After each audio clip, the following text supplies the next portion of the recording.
Hello and welcome to our webinar series called Nutrition Optimization in Patients with ALS. I see some people are still logging on, so we'll give about another minute and then we'll get started.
Again, welcome to Nutrition Optimization in Patients with ALS.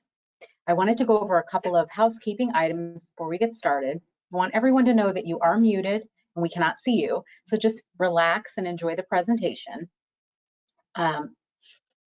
This will last about an hour today, and you will notice to the right of your screen in the chat box, you can put any questions that you may have, and we will have a Q&A session at the end of the presentation. So let's get started. I'm Nicole Sammartino, Community Education Manager for the Les Turner ALS Foundation. Thank you for joining our ALS Learning Series with Brittany Hitson and Dominique Kosk. Brittany and Dominique will help you better understand how ALS impacts nutrition. This webinar will discuss various ways to maintain good nutrition through the foods you consume, the way you prepare your meals, how you stay hydrated, and the additional support you may need when you are unable to eat enough to meet your body's needs.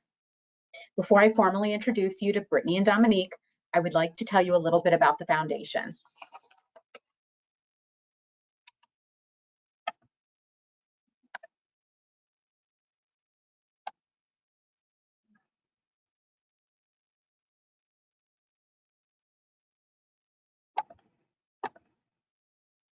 Sorry about that.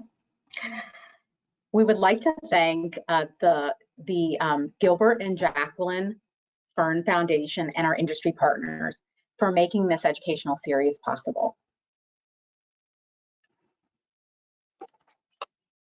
At the Les Turner ALS Foundation, we are leaders in comprehensive personalized ALS care and research.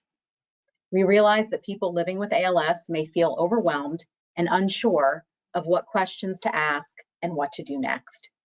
The Les Turner ALS Foundation exists to care for those affected by the disease, guide them to answers, support them and their loved ones, and provide hope through scientific research. Our support services team is comprised of knowledgeable and compassionate nurses and social workers with many years of experience guiding people and their families affected by ALS. We offer a variety of services, including, but not limited to, support group meetings, educational materials and programs, and care visits by our ALS Support Services coordinators.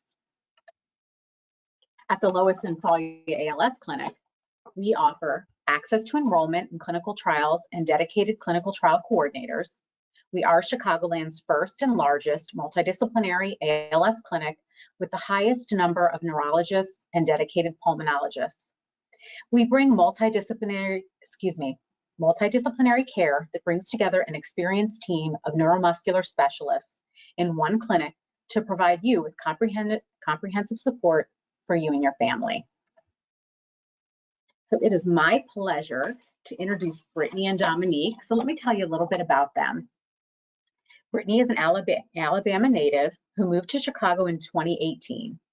She received a Bachelor of Science in Nutrition Dietetics with a minor in business from Auburn University in 2015, and then went on to obtain her Master of Science in Clinical Nutrition from the University of Alabama at Birmingham, where she also completed her dietetic internship in 2016.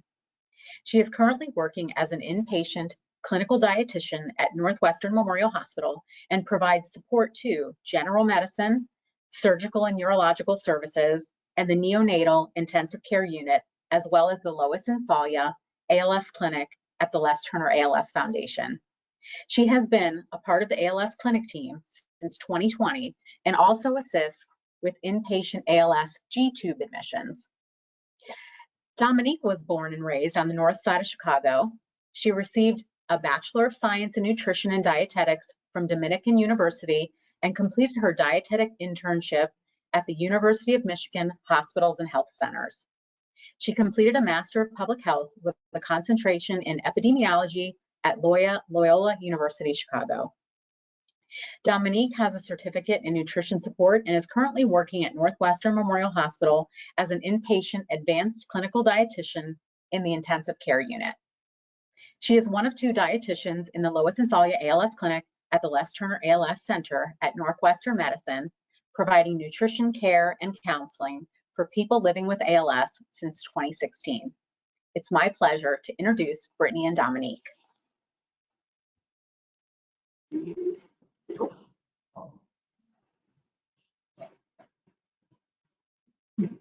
Hello. Hi. Can you hear us, Nicole? Yeah. Perfect. I can hear you. Okay. Hello, everyone. Oh.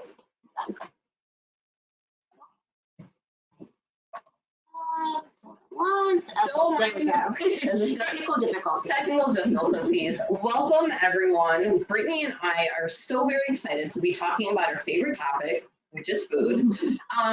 There's something so special that I find about food. It nourishes our bodies, and there's a scientific component to it, which me and Brittany absolutely love. But it's a common factor in all our lives. Food is present during celebrations, holidays. We all have memories around food, you know, good or bad. I was just sharing with Brittany that, you know, growing up, my father actually, he's a terrible chef, but one of his signature dishes is actually a can of corn, a stick of butter, and some salt. And so, you know, he'd give that to us for dinner. And then when my mom would come home after work, she'd be so upset to find out that my dad gave us a can of corn for dinner, but we loved it. And it was just like, it was the best thing. So, you know, that's just an example of how food is so present in all of our lives.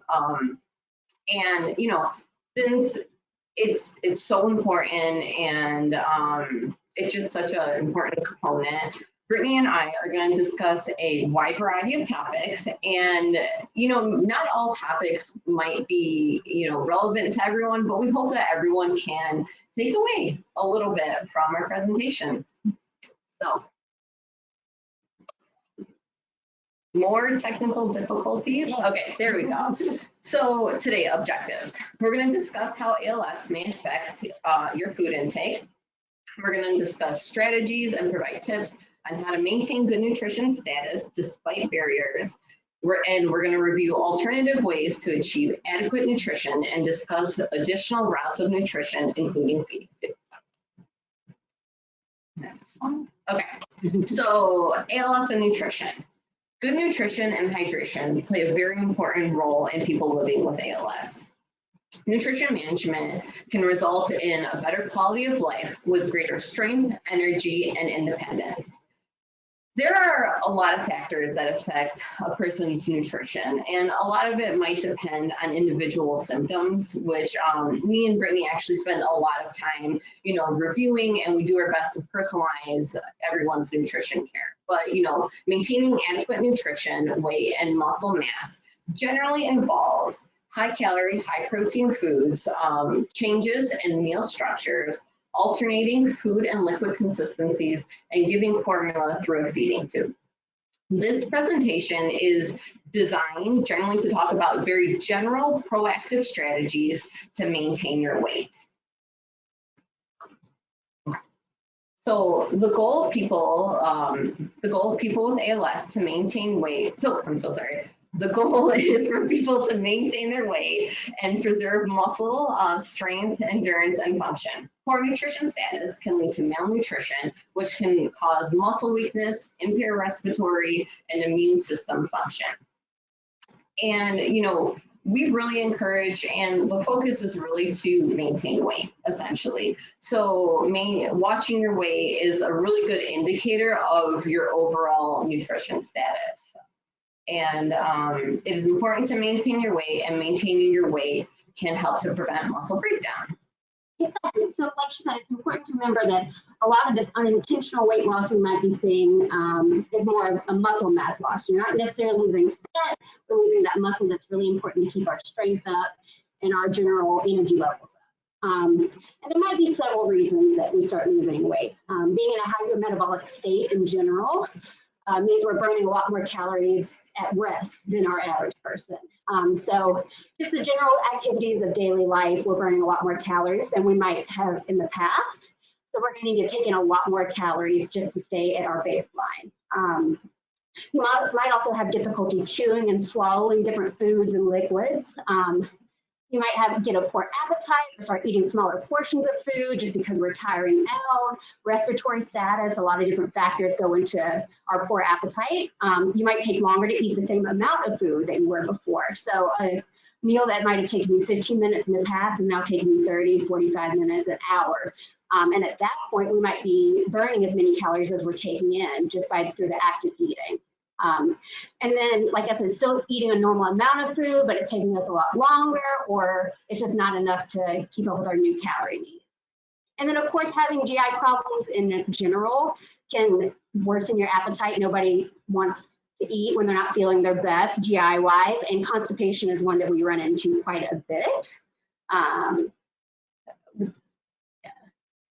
So, like I said, we want to maintain our weight with this. The biggest overall factor in maintaining our weight is getting in adequate calories. Protein, vitamins, minerals, all those good micronutrients and macronutrients are really important, but with the calories in, calories out, it's important to make sure we're getting all the calories that we need, and even a little bit more than we're used to because of that hypermetabolic state that we were talking about before. And getting in extra calories or a high calorie diet is really beneficial for those with ALS, and it's going to help you maintain your weight. And there's a lot of different strategies that we can go through to get in those extra calories without significantly increasing the volume of food that we need to eat because of all those difficulties we were talking about earlier, getting fatigued, not having as much of an appetite. So we really want to get our biggest bang for our buck with the foods that we do eat. One of the biggest strategies that we use in our patients is smaller and more frequent meals. For you, that might mean 3 meals a day with snacks. It might be more like 5 or 6 snack type meals throughout the day, or it could even be as simple as eating half of your lunch tray, getting full, wrapping up and putting in the fridge and eating the other half an hour or so later. And then, of course, snacking between your meals and trying to add protein and calories in that way is really important. Like Brittany was saying, so there's a lot of reasons why, you'd want to have small frequent meals. A lot of times people find that their usual portion size is starting to get smaller and smaller. And this can happen for a variety of reasons.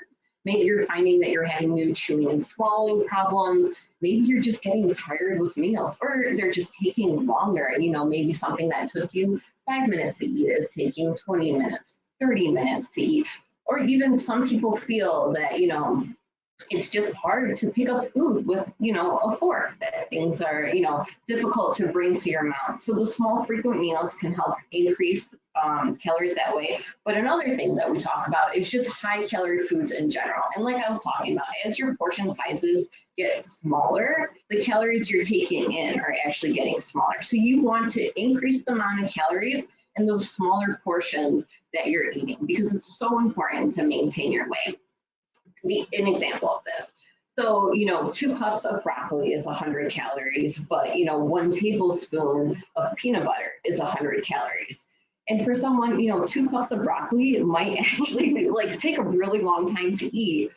But, a tablespoon of peanut butter on toast, or putting a tablespoon of peanut butter in some hot cereal, that's a little bit easier. And that's a smaller portion where you're actually getting in more calories. And there's a lot of different ways to get more calories. You can, use 2% or full fat dairy products. You can use mayo, butter, you can use avocados, oil, you can use a little bit of oil on vegetables, rice, pasta, consume cream soups.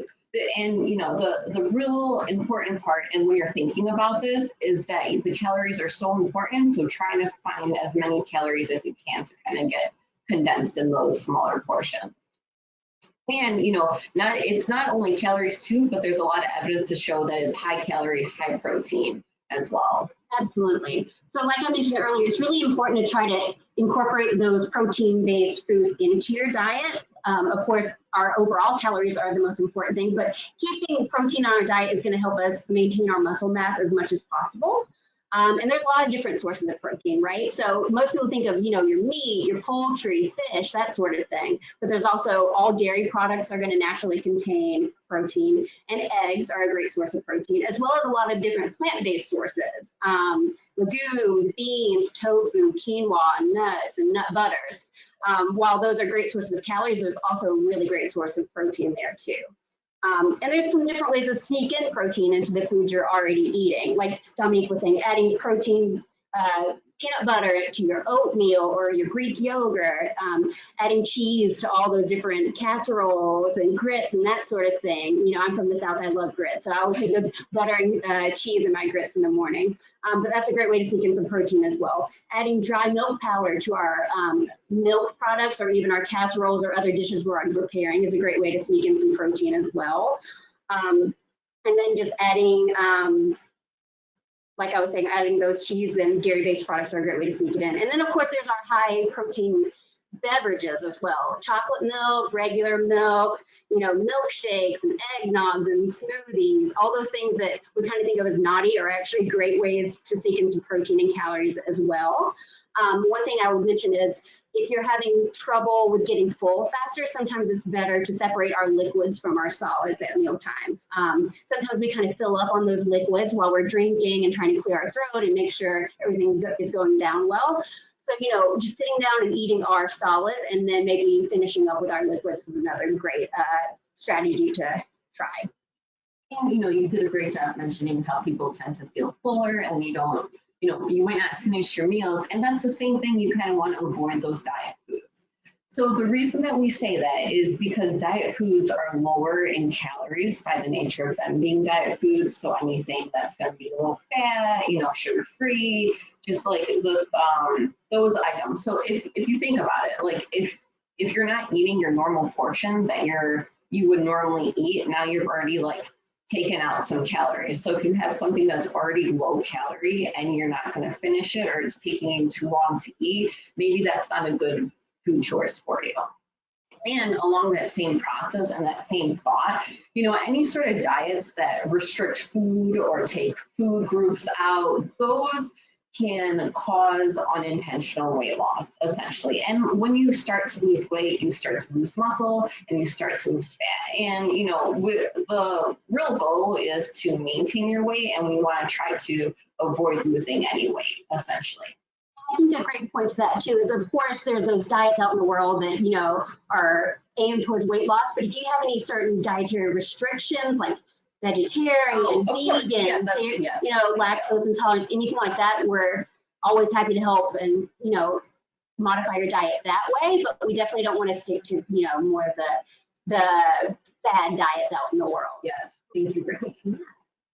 And then so also on that same thought too is consuming oral supplements is a great way to get an extra calories. There are so many oral supplements out there. You know, there's so many great brands. And for me and Brittany, honestly, anything that you like, anything that tastes good, drink it. We think that's fantastic. Right. Doesn't even matter.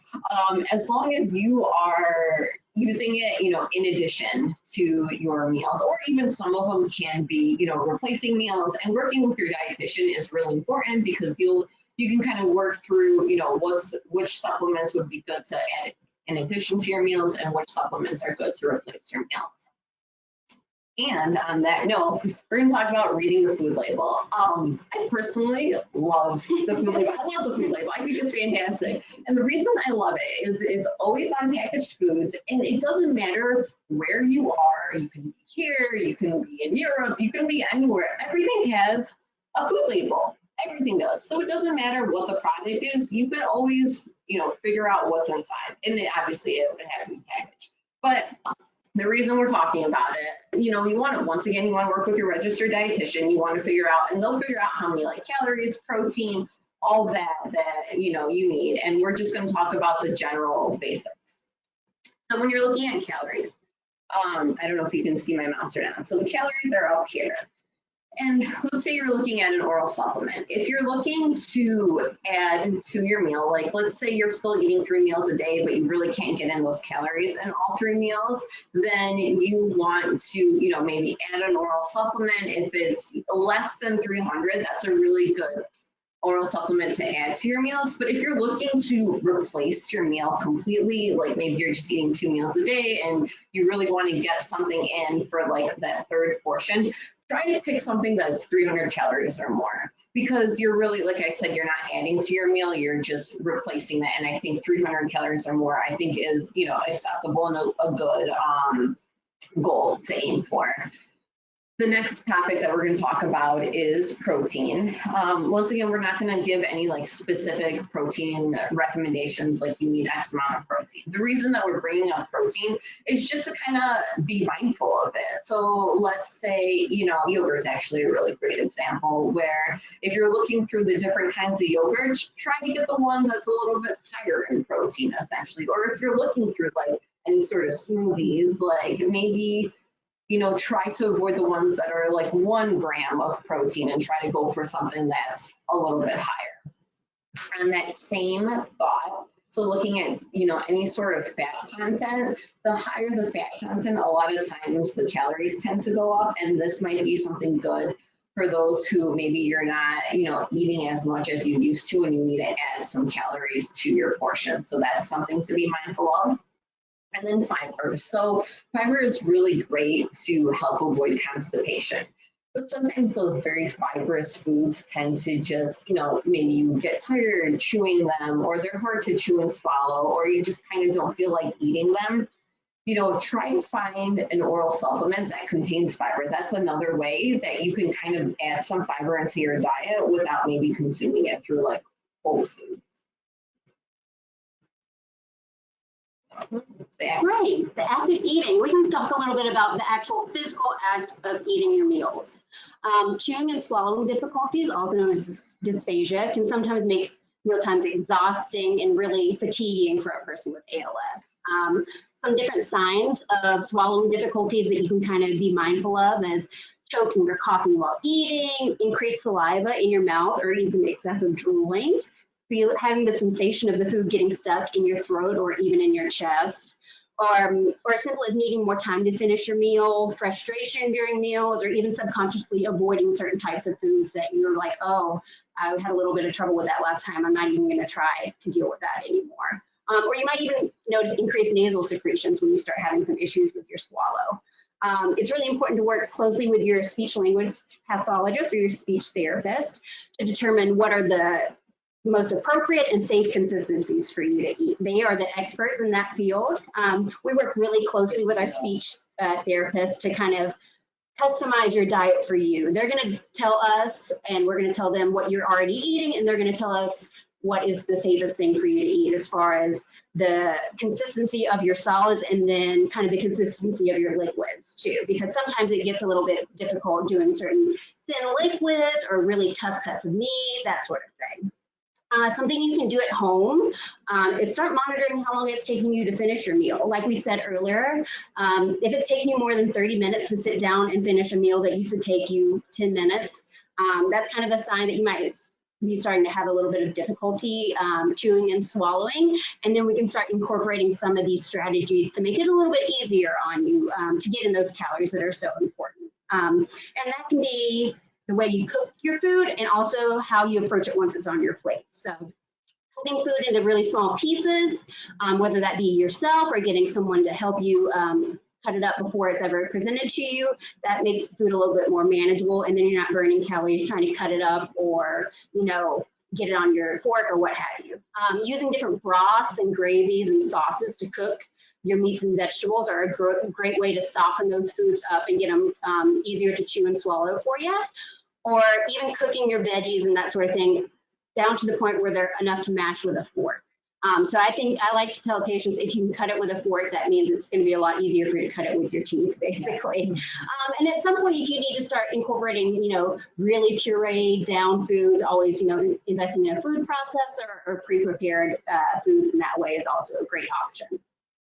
But that's not to say that you have to completely avoid the foods that you really enjoy. One of our speech therapists in clinic actually brought up a great point of, if there's a food you really, really love and it, you know, brings you joy, which a lot of foods, you know, those comfort foods out in the world do, like pizza or something like that, making that a really small portion of your plate and getting the enjoyment out of those foods, and then making all the other foods on your plate the things that you know are really easy for you to handle. So then you're still getting in all your calories, but still getting a lot of enjoyment out of the meal as well. And some different ways to reduce those choking risks that we talked about a little bit earlier. Limiting distractions while we're eating. So not watching TV, not, you know, scrolling through your phone aimlessly, just really focusing on the task at hand. And then you're going to get some more enjoyment out of the meals as well if you're really focusing on textures and taste and that sort of thing. Doing those smaller but more frequent meals that we talked about earlier.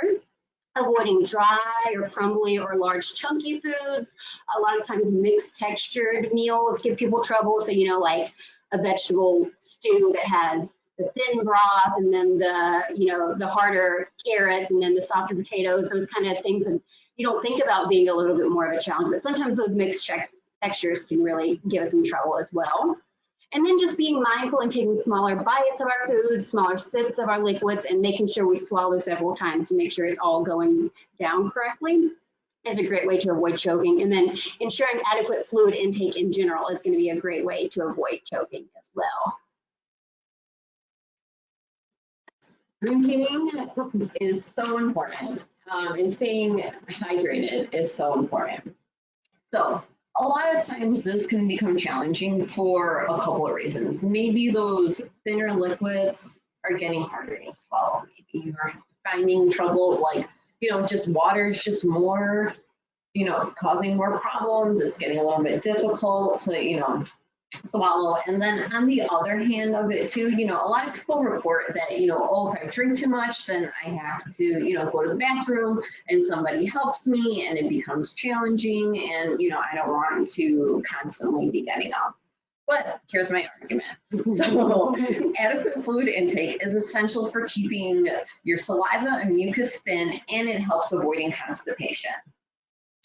I think that your hydration needs, you know, if you, once again, speak with a registered dietitian and they will figure out exactly how much hydration you need. And it completely varies, whether, you know, you're 4 feet tall, you're 7 feet tall, these two, you know what I mean? There's a very wide range. So work with a professional to figure out how much water you need.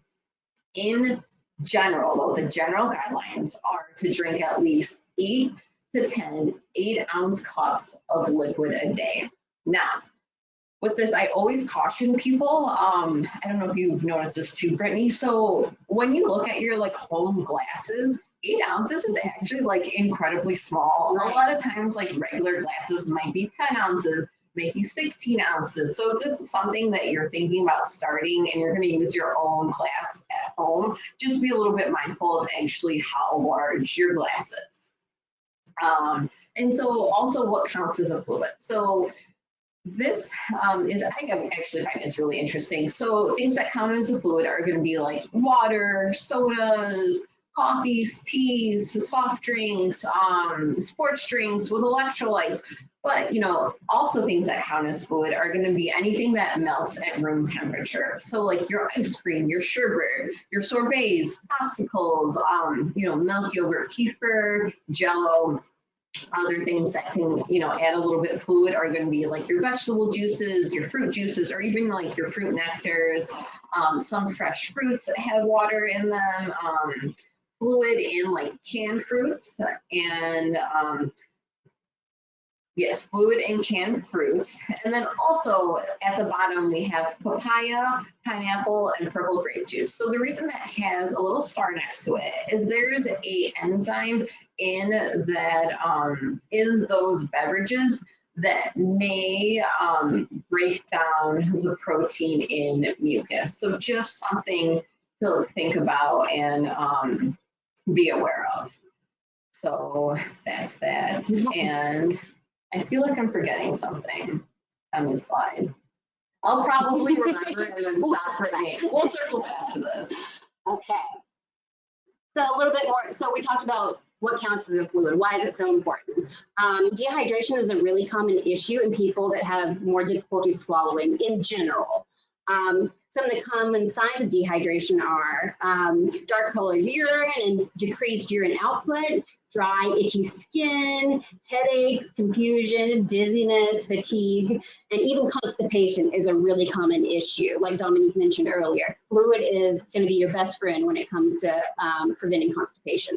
So the two biggest points to preventing that constipation is going to be adequate fluid intake and adequate fiber intake that Dominique mentioned earlier. So there's a lot of different ways to include high fiber foods into our diet. A lot of different food sources have fiber naturally. All of our whole grains like whole wheat breads and brown rice and whole wheat pasta, those all naturally contain fiber, as well as our fresh fruits and vegetables, all are really good sources of fiber. Obviously, if you have difficulty chewing and swallowing those fresh fruits and veggies, canned is just fine. They do still contain quite a bit of fiber. So if that's easier for you to handle and digest, that's perfectly fine too. And then like cooked cereals like oatmeal and cream of wheat, anything like that is going to be a great source of fiber. But even though we're getting in these fibrous foods, it's still really important to get an adequate fiber because the two paired together is what's going to keep things regular. They kind of act hand in hand. If you are eating all this fiber and not getting enough fluid in, then things are going to back up more than they would if you did our adequate fluid and fiber. And if those foods don't help the situation quite as much, there's also a lot of different medications that your doctor could talk to you about that kind of help things along as well, stool softeners and laxatives and that sort of thing. But definitely we try to incorporate those diet related things as well before we go down the stool softener route. I just remember what I was going to say. Some people don't like water. I heard it. They're like, oh, I don't like the flavor of water. I don't like it. And that's okay. There's a lot of different things you can do. So you can add like water flavorings to water. You can, you know, add like fruit to water or veggies to water, let it sit, and just kind of different ways to flavor your water. If you're a person, you know, adding lemon to water, if you're a person that like just doesn't like drinking water and, you know, doesn't like the taste, and make it a little bit more exciting. Oh, that's a great point too. If you start having issues with just plain thin water, there's a lot of naturally thicker liquids out in the world to think about. All of our smoothies and nectars and pureed soups and that sort of thing are going to be great sources of fluid without kind of the difficulty of thin liquids. And then there's also a lot of commercially available thickeners that are going to make it a little bit easier for you to swallow if that your speech therapist thinks you need to be on a more thickened liquid diet. Makes it a little bit easier to swallow without changing the taste too much. So those are some great options as well.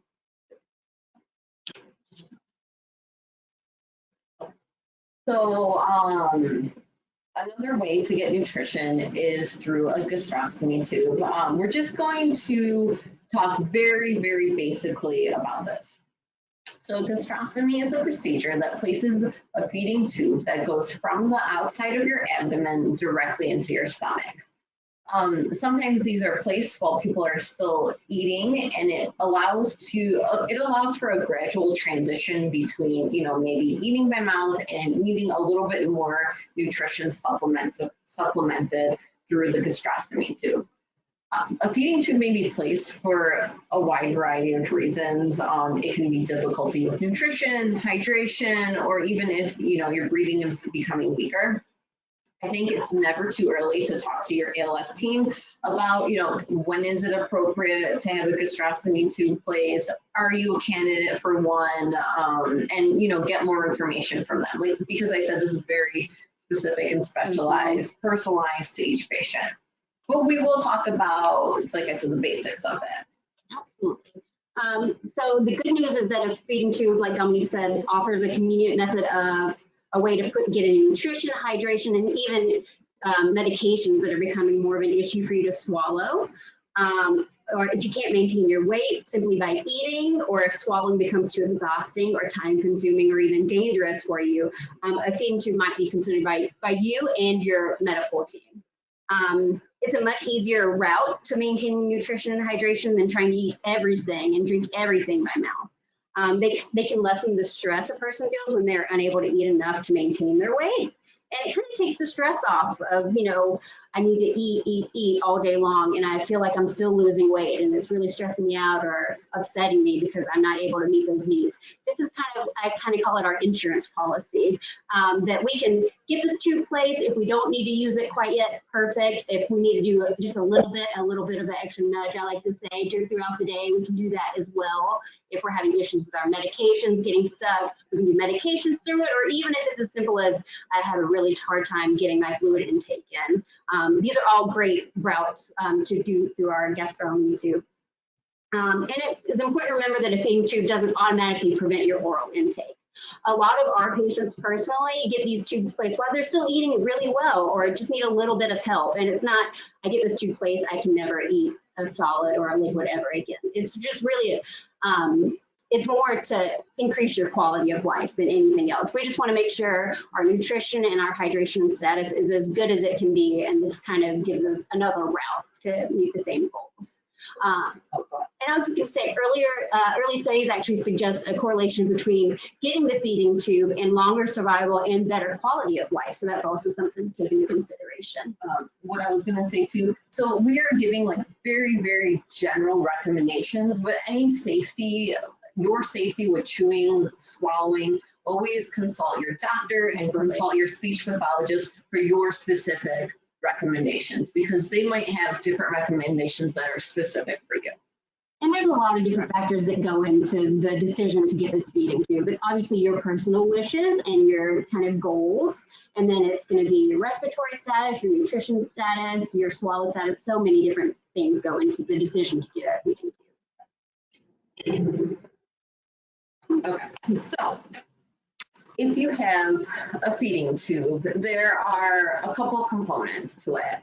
So this little picture over here, it's called a Tetra Pak, and when you get what's called tube feeding formula, a lot of times the tube feeding formula ends up coming in a small Tetra Pak, just like this. Commercial formulas tend to be recommended over any homemade formulas because they're nutritionally complete, they're sterile. We know that all the nutrition components are within that brand essentially, and then we, your registered dietitian will figure out exactly how much nutrition that you need, and that is completely based on, are you eating, are you not eating, are you losing weight, how many calories do you need. So all that would be figured out by a registered dietitian. And then these little Tetra Paks, when if you were to leave home, they go into a bag that would hang. And then that bag would be either connected to a pump that kind of pulls that feeding from the bag and then through your gastrostomy, or some people don't have that machine pump and it just kind of drips through gravity. There are so many ways to provide a feeding. It can be done 3 times a day, like a normal meal. It can be done twice a day. You can run it overnight. There are just so many different ways. And, you know, for us, and our goal is to make sure that you're meeting your nutrition needs, and we're also meeting your personal needs too, because I know a lot of you are busy. There's a lot of stuff that goes on throughout the day. So even adjusting your feeding schedule with other things that you might be, might be going on is really important. Something that I always mention is that to remember to flush your feeding tube with water before and after putting anything in it, whether it's medications or it's tube feeds. And the reason that is because, one, you want to make sure that the tube is clean before you put anything in it. And then once, feeding or medication goes through, you want to make sure to flush it again with water after just to make sure that everything's cleaned out. Speak with your, registered dietitian, once again, about your hydration needs. And, normally for us, what we say is if, the water is safe for you to drink, then it's safe for you to go through the tube. But if there's any concerns about like the water quality in your area or your access to water, once again, talk with your registered dietitian about, what would be safe. And like I keep saying, so, talk to your dietitian, your physician, and they can figure out your proper feeding schedule and discuss your preferences, needs, and concerns. And we're always here we are here to work for you, basically. Yes. We want to find the best regimen or recipe, I'd like to call it, that's going to be best for your lifestyle or your individual needs. So there's no one size fits all tube feeding or schedule or anything like that. So any concerns you have about that, any dietary preferences is something we can always take into account too, as well as like your medical history and that sort of thing. So everything is very individualized when it comes to your feeding schedule.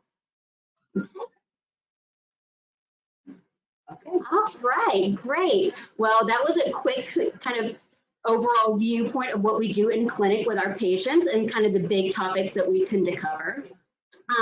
Obviously, nutrition is a very important part of your ALS care.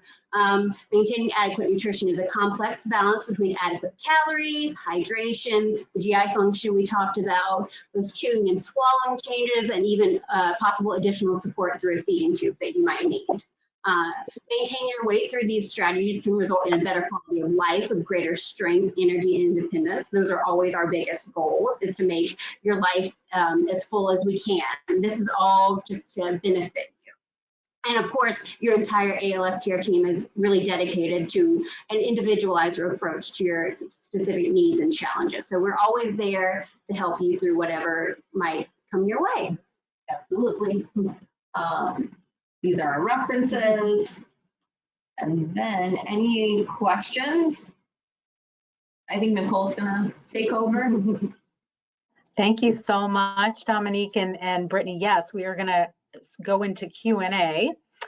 And let me, all right. We love questions. We do love questions. Let's see. All right. Okay. All right. Let me see let me check the chat box. And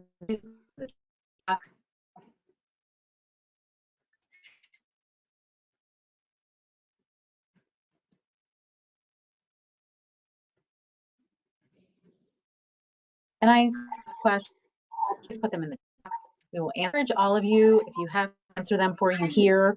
Oh, I'm so sorry. They receive that right now. It cut out a little bit. Would you be able to repeat that? I'm so sorry.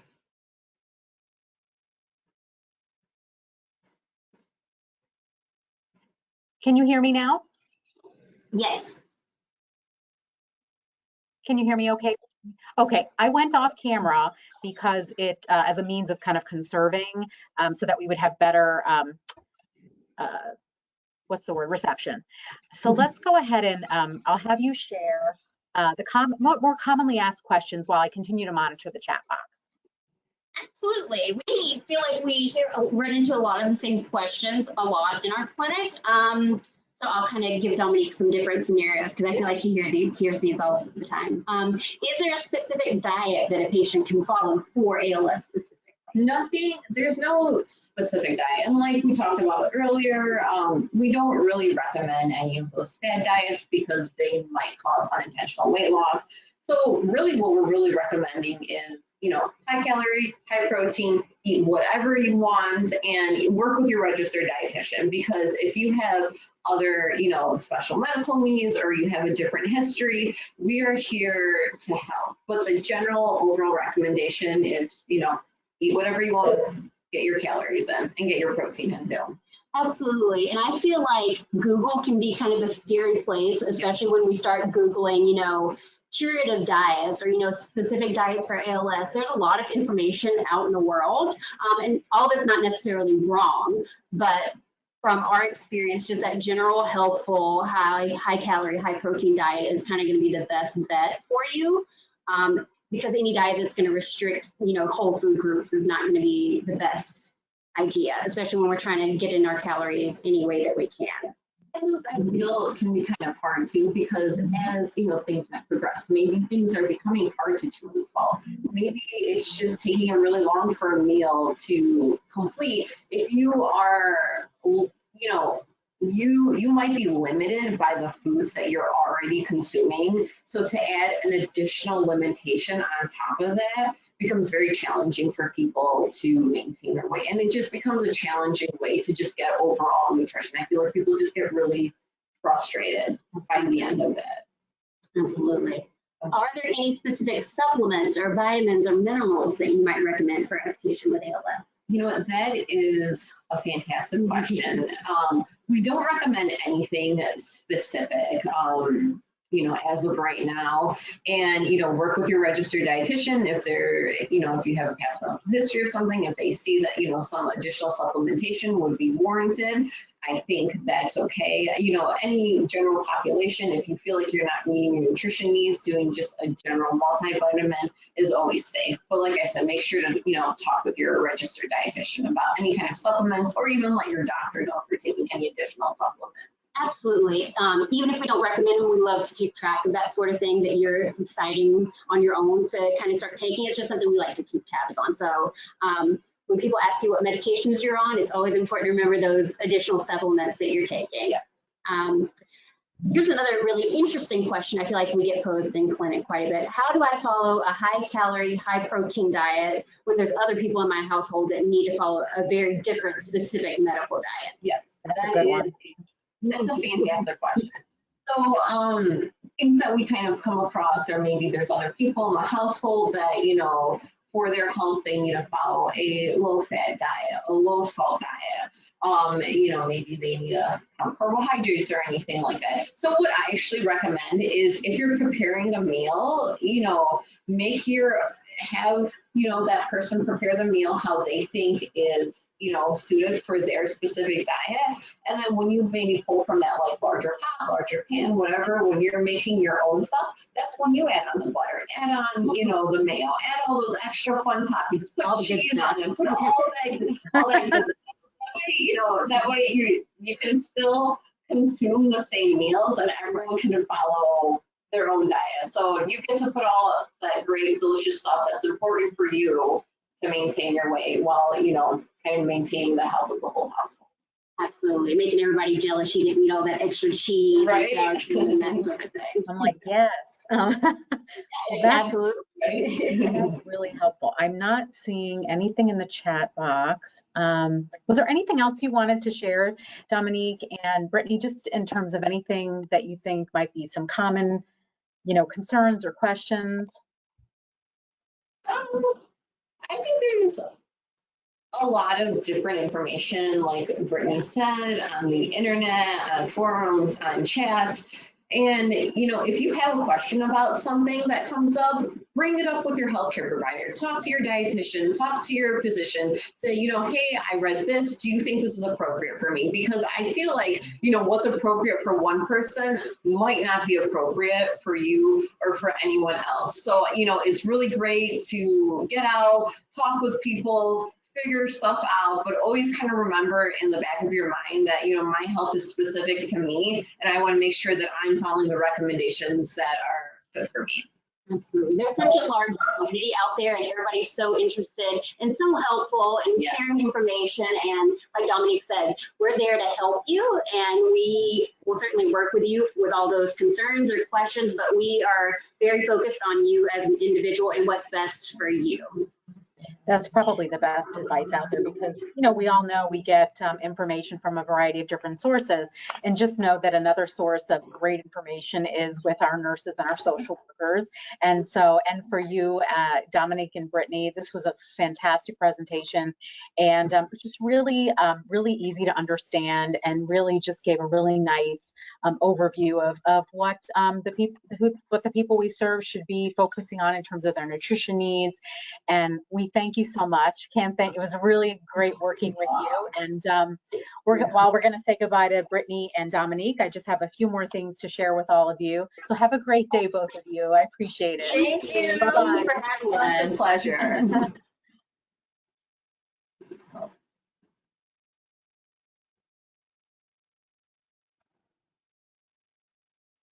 All right.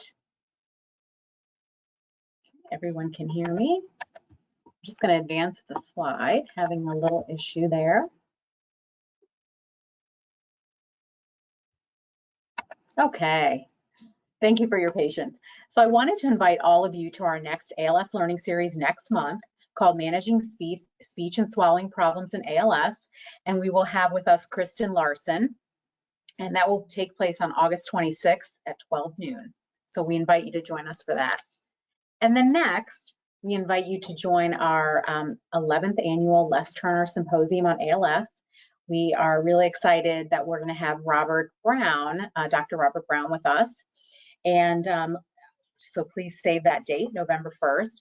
So just know that the symposium not only features Dr. Brown, but other leading ALS clinicians and researchers, including members of the Lois and Salia ALS Clinic at our Les Turner ALS Center at Northwestern Medicine.